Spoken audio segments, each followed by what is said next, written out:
जाई। जल्दी जल्दी चला ना ता भीड़ बढ़ जाई। अरे लेट होता तनी जल्दी करो। अच्छा हो गई जी।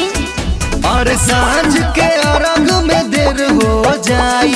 जल्दी जल्दी चला ना ता भीड़ बढ़ जाई। ले के दौड़ावा घाट पहुँचाई देता हो ए राजा हो। छठ घाटे और घर देवल जाई हो न ए पिया हो। छठ घाटे और घर देवल जाई हो न।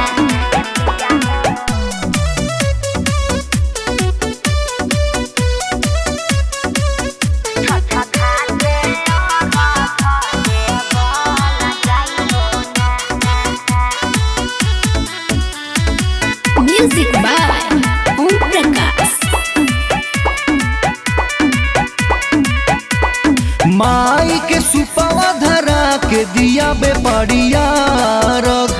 संगे संगे रहबू त सिखबू फिर तू करबू पारब। अरे ए जी बुझलू हो। अच्छा ठीक बा जी। माई के सुपवा धरा के दिया बेपड़िया रख। संगे संगे रहबू त सिखबू फिर तू करबू पारब। ए जी के लावा के पतावा से घटिया सजाई देता हो ए पिया हो।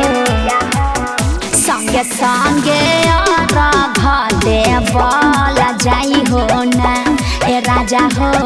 संगे संगे और देवल जाई हो न।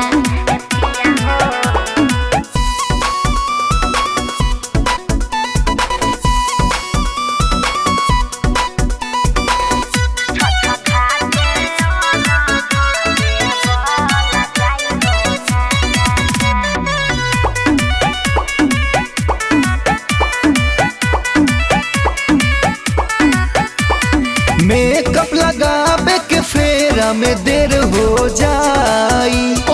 जल्दी जल्दी चला ना ता घटिया पर जगह ना बेटा। अरे अभी तो जल्दी करो। अच्छा ठीक बा जी बस तनी देर रुक जाई।